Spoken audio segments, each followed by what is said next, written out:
الحمد لله نحمده ونستعينه ونستغفره ونؤمن به ونتوكل عليه ونعوذ بالله من شرور أنفسنا ومن سيئات أعمالنا من يهده الله فلا مضل له ومن يضلله فلا هادي له ونشهد أن لا إله إلا الله وحده لا شريك له ونشهد أن سيدنا ونبينا وإمامنا وهادينا ومرشدنا ومولانا محمدا عبده ورسوله صلى الله تبارك وتعالى عليه وعلى آله وأصحابه وبارك وسلم تسليما كثيرا كثيرا. أما بعد، فأعوذ بالله من الشيطان الرجيم. بسم الله الرحمن الرحيم. قل إن كنتم تحبون الله فاتبعوني يحببكم الله ويغفر لكم ذنوبكم والله غفور رحيم. صدق الله العظيم. وقال رسول الله صلى الله عليه وسلم: المسلم من سلم المسلمون من لسانه ويده، أو كما قال عليه الصلاة والسلام.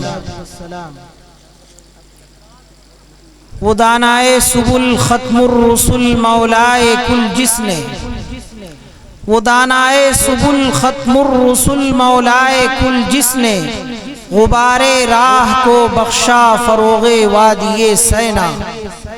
نگاہ عشق و مستی میں وہی اول وہی آخر، نگاہ عشق و مستی میں وہی اول وہی آخر، وہی قرآن وہی فرقان وہی یاسین وہی طٰہٰ صلی اللہ تبارک و تعالی علیہ وسلم.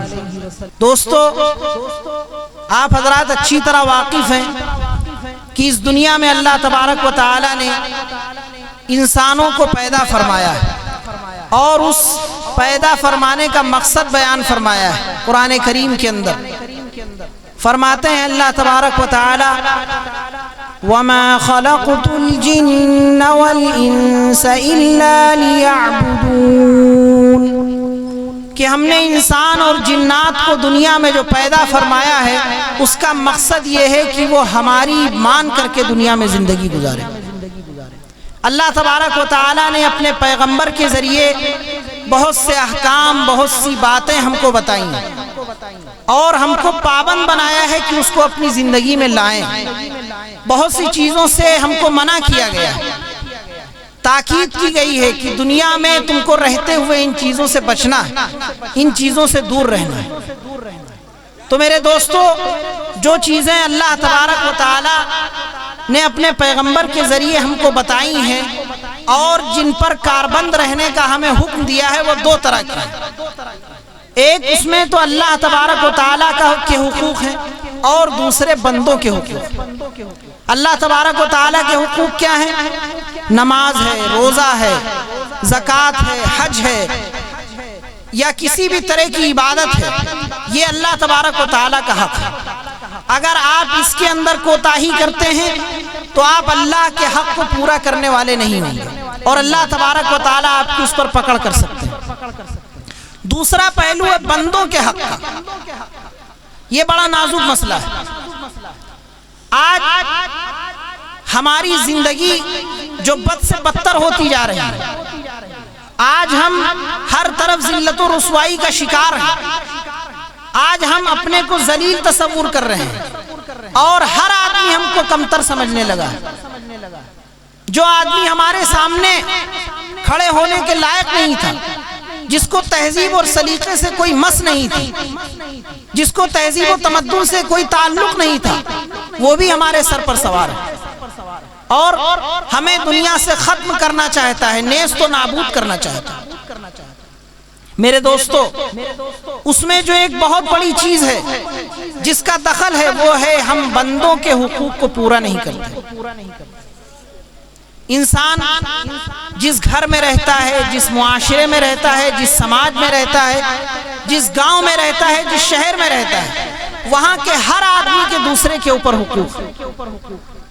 گھر میں آپ ہیں تو آپ کے والدین کا حق آپ کے اوپر ہے، آپ کے بچوں کا حق آپ کے اوپر ہے، آپ کی اہلیہ کا حق آپ کے اوپر ہے، آپ کی بہنوں کا حق آپ کے اوپر ہے، آپ کے بغل میں کوئی انسان رہتا ہے آپ کا پڑوسی، اس کا بھی حق آپ کے اوپر ہے، آپ کے محلے والے جو ہیں ان کا بھی حق آپ کے اوپر ہے۔ اگر آپ ان کے حقوق کے اندر کوتاہی کریں گے تو اللہ تبارک و تعالی آپ کی بڑی زبردست طریقے سے گرفت فرمائیں گے۔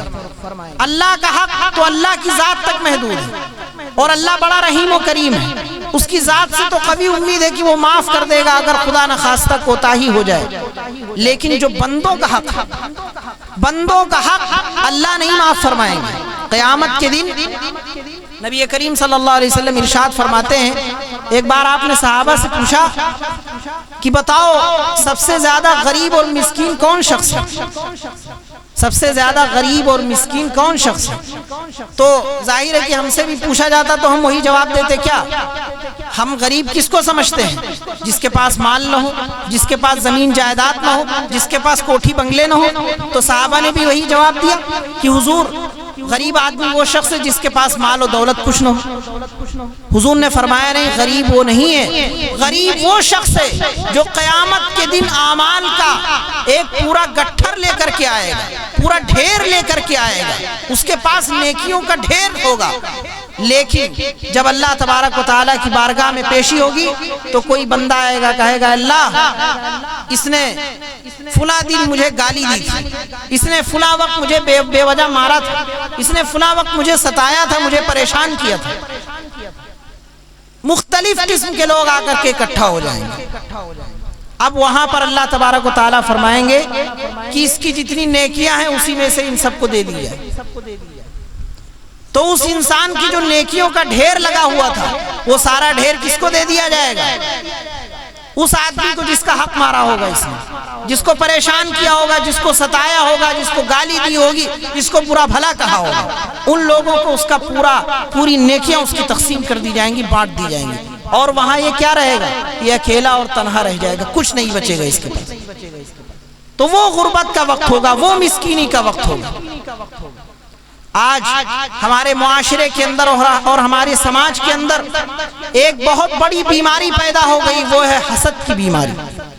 بندوں کے حقوق کو تلف کرنے میں، بندوں کو پریشان کرنے میں اس بیماری کا بہت بڑا دخل ہے۔ ایک انسان کے پاس اگر کوٹھی ہو گئی، ایک انسان کے پاس بنگلہ ہو گیا، کچھ پیسے ہو گئے، تو فوراً اس کے ذہن میں یہ آ جاتا ہے کہ یہ پیسے ہمارے علاوہ اور کسی کے پاس نہ جائیں۔ اگر آپ کا گھر اچھا بن گیا اور بغل میں پڑوسی نے بھی اچھا گھر بنوا لیا تو آپ کے پیٹ میں درد ہونے لگتا ہے کہ اس کا گھر اچھا کیسے بن گیا۔ آپ 2 وقت سکون سے کھاتے ہیں اور آپ کا بھائی بھی 2 وقت سکون سے کھاتا ہے، تو آپ کو تکلیف ہوتی ہے کہ ہمارا بھائی سکون سے کیوں کھاتا ہے۔ یاد رکھیے، اللہ تبارک و تعالی نے دنیا کے تمام انسانوں کی روزی کا اور ان کے رزق کا ذمہ اپنے اوپر لے رکھا ہے۔ وَمَا مِن دَابَّةٍ فِي الْأَرْضِ إِلَّا عَلَى اللَّهِ رِزْقُهَا۔ اللہ تبارک و تعالیٰ فرماتے ہیں کہ زمین پر جتنے بھی جاندار ہیں سب کی روزی کی ذمہ داری اللہ تبارک و تعالیٰ نے اپنے اوپر لے رکھی۔ تو آپ جو کچھ کھا رہے ہیں، آپ جو کچھ پی رہے ہیں، وہ بھی اللہ کا دیا ہوا ہے۔ آپ کا بھائی جو کچھ کھا رہا ہے، جو کچھ پی رہا ہے، وہ بھی اللہ کا دیا ہوا ہے۔ تو اللہ کی دی ہوئی آپ کھا رہے ہیں، اللہ کا دیا ہوا آپ کا بھائی کھا رہا ہے، تو آپ کو تکلیف کیوں ہو رہی ہے؟ دوسروں کی ترقی دیکھ کر کے آپ کو حسد کیوں ہو رہا ہے؟ آپ کو جلن کیوں ہو رہی ہے؟ اللہ جس کو چاہے دیتا ہے۔ ذَلِكَ فَضْلُ اللَّهِ يُؤْتِيهِ مَن يَشَاءُ وَاللَّهُ ذُو الْفَضْلِ الْعَظِيمِ۔ یہ اللہ کا فضل ہے، جس کو چاہے وہ عطا کرے، اور وہ تو بہت بڑے فضل والا ہے، بہت انعام عطا کرتا ہے، بہت کچھ دیتا ہے لوگوں کو۔ اور حسد کرنے والا آدمی، سن لیجئے غور سے، یہ باتیں ہمارے معاشرے میں بہت پائی جا رہی ہیں اس وقت۔ حسد کرنے والا آدمی کبھی سکون میں نہیں رہتا، کیونکہ وہ ہمیشہ دوسرے کی ترقی دیکھ کر کے جلتا ہے، اور اللہ تبارک و تعالیٰ دوسرے کو ترقی پر پہنچاتے ہی رہتے ہیں، تو اس کی جلن میں اضافہ ہی ہوتا رہتا ہے، یہاں تک کہ قبر میں چلا جاتا ہے۔ اسی لیے ایک شاعر نے کہا ہے فارسی کے کہ حسد کرنے والے تیرے لیے بہتر یہ ہے کہ تو قبر میں چلا جائے اور مر جائے، کیونکہ یہ حسد ایسی بیماری ہے کہ جس سے چھٹکارا مرنے کے بعد ہی مل سکتا ہے، مرنے سے پہلے چھٹکارا ملنے کی امید نہیں نظر آتی۔ تو میرے دوستو، اللہ نے جس کو دیا ہے اس سے آپ چھین نہیں سکتے۔ ایک صحابی سے حضور نے فرمایا تھا کہ پوری دنیا مل کر کے تجھے تکلیف پہنچانا چاہے اور اللہ تجھے سلامت اور محفوظ رکھنا چاہے تو پوری دنیا کے لوگ تیرا کچھ نہیں بگاڑ سکتے، اور اگر اللہ تجھ سے کوئی چیز لینا چاہے تو پوری دنیا اکٹھا ہو جائے تجھ کو دینے کے لیے، تب بھی پوری دنیا مل کر کے تجھے وہ چیز نہیں دے سکتی۔ تو جو کچھ اللہ نے جس کو دیا ہے وہ اس کا دیا ہوا ہے، آپ کو اس پر تو چو کرنے کا بھی حق نہیں ہے۔ جب اللہ نے دیا ہے اپنے بندے کو، آپ کون ہوتے ہیں بیچ میں ٹانگ اڑانے والے؟ آپ کو حق بھی نہیں پہنچتا ہے۔ اس لیے میرے دوستو، اس بیماری سے اپنے آپ کو پاک پاک۔ اور میں نے حدیث پڑھی ہے رسول اللہ صلی اللہ علیہ وسلم کی کہ المسلم من سلم المسلمون من لسانہ ویدہ۔ مسلمان کون ہے؟ مسلمان کس کو کہتے ہیں؟ حضور نے تعریف فرمائی ہے مسلمان کی۔ آج ہم اپنے اندر دیکھیں، کیا ہم مسلمان جس کو حضور نے فرمایا ہے، جو اس کی صفات بیان فرمائی، جو اس کی علامتیں بیان فرمائی ہیں، وہ علامت ہمارے اندر پائی جاتی ہے؟ اگر ہمارے اندر پائی جا رہی ہے تب تو ہم اپنے آپ کو کہیں مسلمان، اور اگر ہمارے اندر نہیں پائی جا رہی ہے تو ہم وہ مسلمان نہیں ہیں جو حضور کو پسند ہے۔ حضور نے کیا فرمایا؟ المسلم من سلم المسلمون من لسانہ ویدہ۔ مسلمان وہ ہے جس کی زبان سے اور جس کے ہاتھ سے دوسرے مسلمان محفوظ رہیں، زبان سے اور ہاتھ سے، یعنی اپنے زبان سے کبھی کسی کو تکلیف نہ پہنچائے، کبھی کسی کو گالی نہ دے، کبھی کسی کے سامنے اس کے تعلق سے ایسی بات نہ کہے کہ اس کا دل دکھے، اس کا دل رنجیدہ ہو۔ اگر اپنی بات سے ہی کسی کو تکلیف پہنچائی تو بھی اللہ تبارک و تعالیٰ کی بہت بڑی پکڑ ہو۔ ایک آدمی نادار ہے، غریب ہے، مفلس ہے، مالدار نہیں، اس کے پاس پیسہ نہیں ہے، زمین جائیداد نہیں ہے، اور آپ اس کو دنیا والوں کے سامنے، لوگوں کے سامنے مثلا چڑھانے کے لیے کہہ دیں کہ یہ تو بہت غریب آدمی ہے، یہ تو اس کے پاس تو کچھ نہیں ہے، تو ایسے ہی ہے، تو یہ کیا ہے؟ زبان سے تکلیف پہنچانا ہے۔ اور زبان سے جو تکلیف پہنچائے حضور کے بیان کے مطابق وہ بھی صحیح مسلمان نہیں ہے۔ اور دوسری چیز، ہاتھ سے، اپنے ہاتھ سے کسی کو تکلیف نہ پہنچائے، ہاتھ سے بے وجہ کسی کو مار دینا یا کوئی اور حرکت کرنا ہاتھ سے جس سے دوسرے مسلمان کو تکلیف ہو۔ اللہ کے نبی صلی اللہ علیہ وسلم نے فرمایا کہ مسلمان ہونے کی علامت یہ نہیں، بلکہ مسلمان ہونے کی علامت یہ ہے کہ انسان کی زبان اور ہاتھ سے کسی دوسرے مسلمان کو تکلیف ہو۔ آج ہم اپنے معاشرے کا جائزہ لیں، ہم اپنے گاؤں کے ماحول کو دیکھیں، اپنے محلے کے ماحول کو دیکھیں، آج ہم اس پر کتنا عمل کر رہے ہیں۔ زبان سے تکلیف کون کس کو نہیں پہنچا رہا ہے؟ گھر میں ماں باپ ہیں، ماں باپ کی اولاد ہے، ماں باپ کو کتنی مرتبہ گالی دیتی ہے زبان سے، ماں باپ کو کتنا پریشان کرتی ہے۔ ماں باپ اگر کسی چیز کے لیے کہیں اور اپنی مرضی کے مطابق نہ ہو تو فوراً زور سے چلا کے باپ کے سامنے کہتے ہیں ابا یہ کیا کہہ رہے ہیں، آپ پاگل ہو گئے ہیں کیا، آپ کو سمجھ نہیں ہے، آپ کو عقل نہیں ہے۔ یہ بات انسان باپ کے سامنے کرتا ہے۔ ماں باپ کا مرتبہ آپ نے سنا ہے؟ اللہ تبارک و تعالی فرماتے ہیں قرآن کے اندر وَقَضَى رَبُّكَ أَلَّا تَعْبُدُوا إِلَّا إِيَّاهُ وَبِالْوَالِدَيْنِ إِحْسَانًا۔ اللہ تبارک و تعالی نے یہ فیصلہ کر دیا کہ عبادت صرف اور صرف اللہ تبارک و تعالی کی ہوگی، اس کے علاوہ کوئی اور عبادت کے لائق نہیں ہے، اس کے علاوہ کوئی اور پرستش کے لائق نہیں ہے، عبادت صرف اسی کی ہوگی۔ اور اس کے فوراً بعد اللہ تبارک و تعالی فرماتے ہیں کہ ماں باپ کے ساتھ آدمی حسن سلوک کرے، ماں باپ کے ساتھ انسان کا رویہ اچھا ہو، ماں باپ کے ساتھ انسان کا چال چلن اچھا ہو۔ آگے سنیے إما يبلغن عندك الكبر أحدهما أو كلاهما فلا تقل لهما أف ولا تنهرهما وقل لهما قولا كريما. ماں باپ میں سے دونوں یا ماں باپ میں سے ایک تمہارے سامنے اگر بڑھاپے کی عمر کو پہنچ جائے، بوڑھے ہو جائے، تو ان کو اف بھی نہ کہو. کیا ہے؟ ان کو اف بھی نہ کہو. مثال کے طور پر ہمارے معاشرے کے اندر رواج ہے کہ آدمی کوئی بات کہتا ہے، وہ سامنے والے کو پسند نہیں تو کیا کہتا ہے؟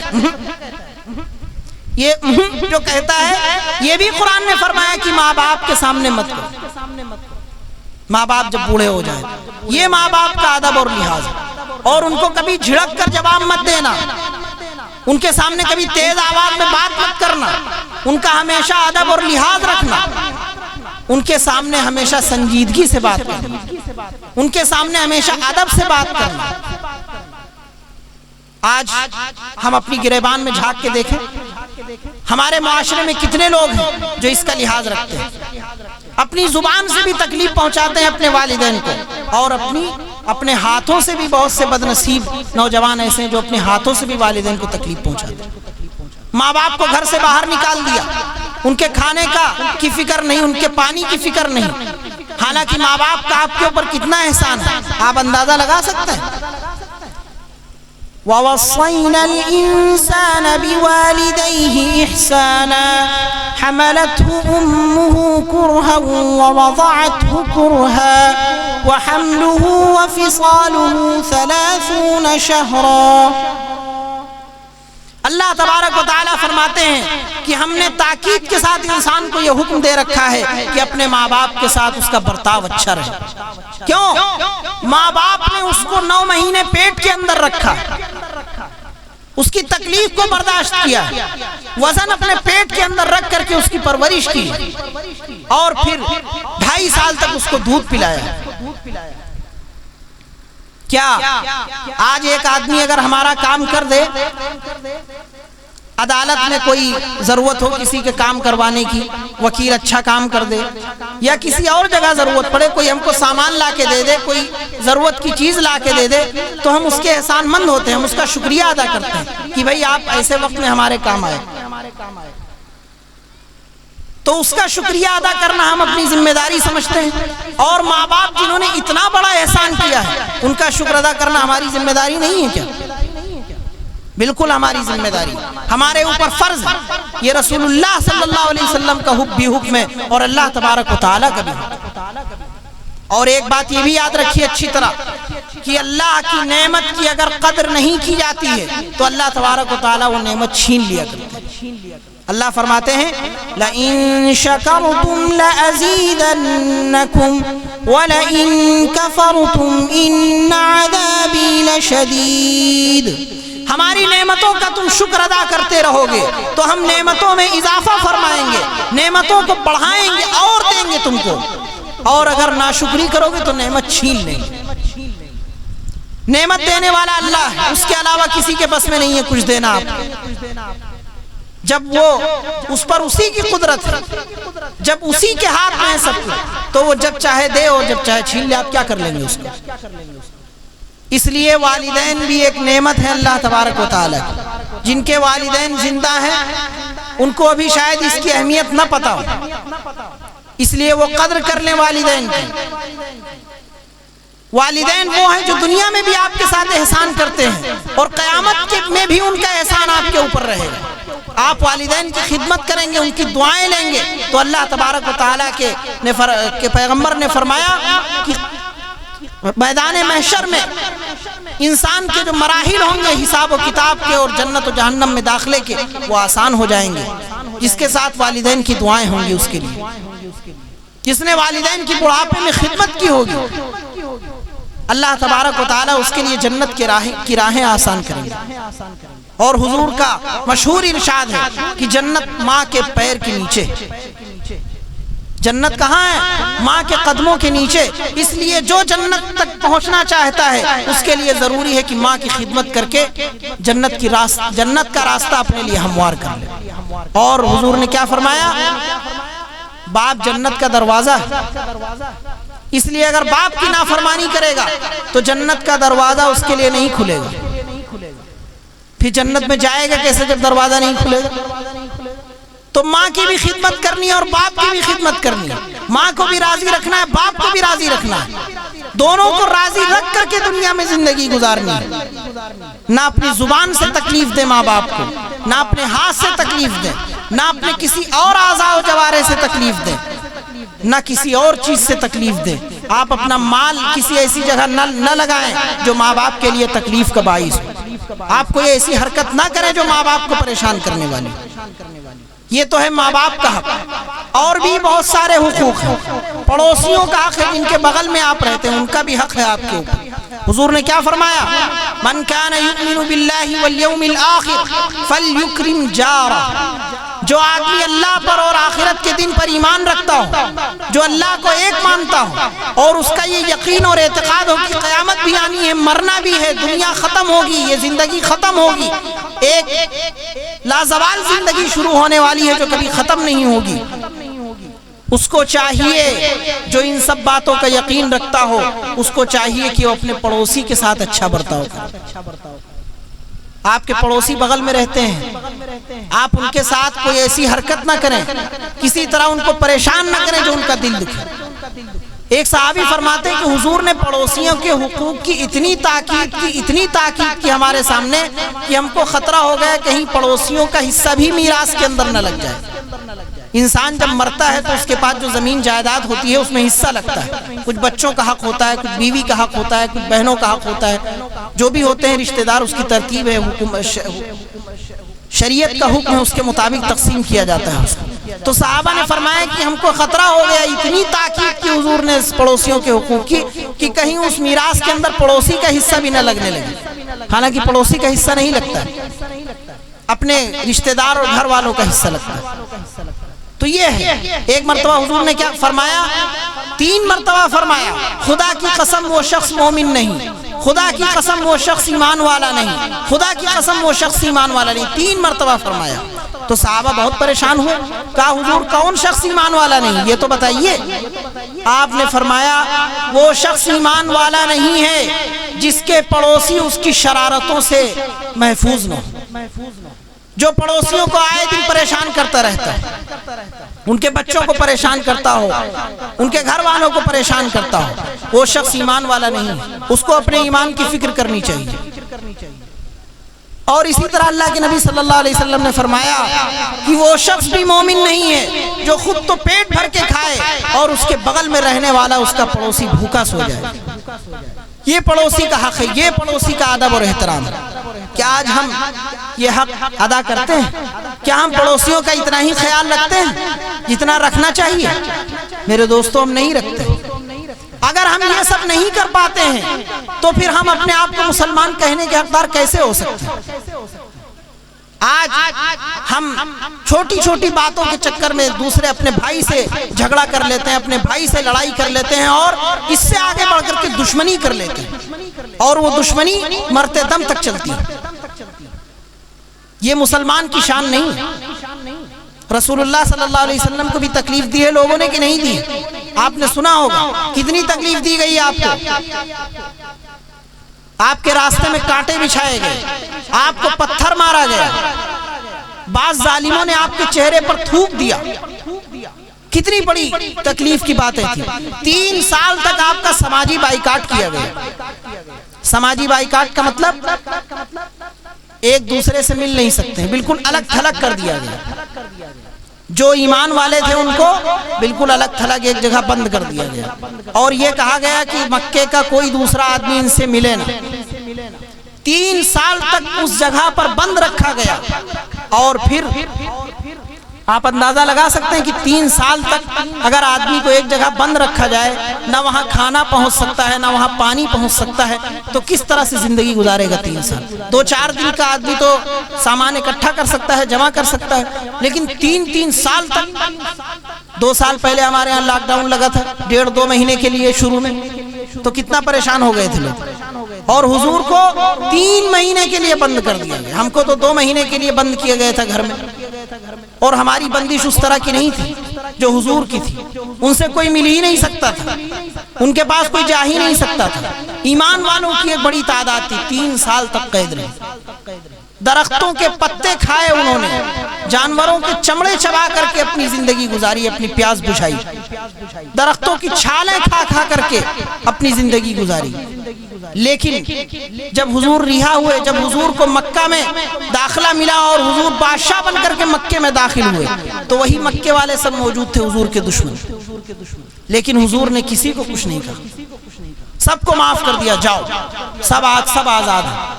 جو کلمہ پڑھ لے گا وہ بھی آزاد، جو اپنے گھر کا دروازہ بند کر کے اپنے گھر کے اندر بیٹھ جائے وہ بھی آزاد، میں تم سے کوئی بدلہ نہیں لوں گا، جاؤ۔ یہ حضور کی زندگی، اور آج ہم حضور کے نام لیوا ہیں۔ ہم کہتے ہیں کہ حضور ہمارے پیغمبر ہیں، حضور ہمارے نبی ہیں، ہم ان کے امتی ہیں۔ تو امتی ہونے کا ثبوت کیسے ہوگا جب ہم جھگڑا کریں گے اپنے بھائی سے؟ حضور نے تو کبھی جھگڑا نہیں کیا کسی سے، بلکہ جھگڑا کرنے والوں کو دعائیں دی۔ جس نے آپ کو پریشان کیا اس کو دعائیں دی، جس نے آپ کی راہ میں کانٹے بچھائے آپ نے اس کی راہ میں پھول برسائے۔ اور ہم کیا کرتے ہیں؟ ہم دوسرے کی ترقی کو دیکھ کر کے جلتے ہیں، دوسرے کو پریشان کرنے کی۔ کچھ لوگ ایسے ہوتے ہیں ہر جگہ جو یہی کام کرتے ہیں کہ دوسرے کو کسی طرح سے سکون سے جینے نہ دیا جائے۔ ان کا یہی کام ہوتا ہے 24 گھنٹے کا، یہی تلاشتے رہتے ہیں کہ کون سکون میں ہے، اس کا سکون چھینو کسی طرح۔ کیوں سکون میں کیسے؟ میرے دوستو یہ مسلمانوں کا کام نہیں ہے، مسلمانوں کا کام وہی ہے جو رسول اللہ نے اسے بتائے صلی اللہ علیہ وسلم۔ اس کے علاوہ جو بھی کام مسلمان کرتا ہے وہ دوسروں کے کرتا ہے، رسول اللہ صلی اللہ علیہ وسلم کے نہیں۔ آپ نبی کی سیرت کا جلسہ کر رہے ہیں، آپ حضور کی یاد میں جلسہ کر رہے ہیں، حضور کی نعتیں آپ نے سنی ہیں، حضور کی تعریف آپ نے سنی ہے، لیکن ان سب کا مقصد ایک ہونا چاہیے آپ کا کہ حضور کی زندگی کے مطابق ہماری زندگی گزرے۔ اگر یہ مقصد آپ کا نہیں ہے اور آپ اس کے مطابق اپنی زندگی کو نہیں گزار رہے ہیں تو میرے دوستو صرف کان سے سن لینے سے، ایک کان سے دوسرے کان سے نکال دینے سے کوئی فائدہ حاصل ہونے والا نہیں۔ اس لیے حضور کی زندگی آپ نعت میں سنتے ہیں، بیانات میں سنتے ہیں، اس کے مطابق اپنی زندگی کو ڈھالنے کی کوشش کیجیے، تبھی آپ کامیاب ہوں گے دنیا کے اندر بھی اور آخرت کے اندر بھی۔ اور آج بھی دنیا کا ماحول بدل سکتا ہے، حضور کی سیرت کو آپ اختیار کرنا شروع کر دیں، دنیا کا ماحول بدل جائے گا۔ آپ زندگی سنت کے مطابق گزاریں، آپ گھر میں رہن سہن سنت کے مطابق رکھیں، پڑوسیوں کے ساتھ آپ کا سلوک وہی ہو جو رسول اللہ نے بتایا ہے، ماں باپ کے ساتھ آپ کا سلوک وہی ہو جو رسول اللہ نے بتایا ہے، ملنے جلنے والوں کے ساتھ آپ کا سلوک وہی ہو جو رسول اللہ نے بتایا ہے، دوست و احباب کے ساتھ آپ کا سلوک وہی ہو جو رسول اللہ نے بتایا ہے صلی اللہ علیہ وسلم، تو آج بھی دنیا کے حالات بدل سکتے ہیں۔ مسلمانوں پہ حالات بہت مرتبہ آئے ہیں، اس سے بھیانک حالات آئے ہیں، لیکن انہوں نے اس کو سدھارا کیسے؟ اپنی پچھلی جو زندگی تھی، جو حضور کے طریقے کے مطابق لوگوں نے گزاری تھی، اسی کے مطابق اپنی زندگی کو بھی بنا لیا، تو وہ دنیا میں بھی کامیاب ہوئے اور آخرت کی کامیابی بھی انشاءاللہ ان کے قدم چومے گی۔ تو آج ہماری بھی ذمہ داری ہے کہ ہم کو اگر اپنی زندگی کو خوبصورت اور پرسکون بنانا ہے تو حضور کی سیرت پر عمل کرنے کی کوشش کریں، حضور کی سیرت کو اپنی زندگی میں لانے کی کوشش کریں، تبھی ہم پرسکون زندگی گزار سکتے ہیں اور صحیح زندگی گزار سکتے ہیں، جس طرح زندگی گزارنے کے لیے اللہ نے ہمیں فرمایا ہے اور رسول اللہ صلی اللہ علیہ وسلم نے فرمایا ہے۔ اللہ تبارک و تعالی ہم سب کو حضور کی سنت کے مطابق زندگی گزارنے کی توفیق عطا فرمائے اور کہی گئی تمام باتوں کو اپنی زندگی میں لانے کی توفیق عطا فرمائے۔ وآخر دعوانا الحمد للہ رب العالمین۔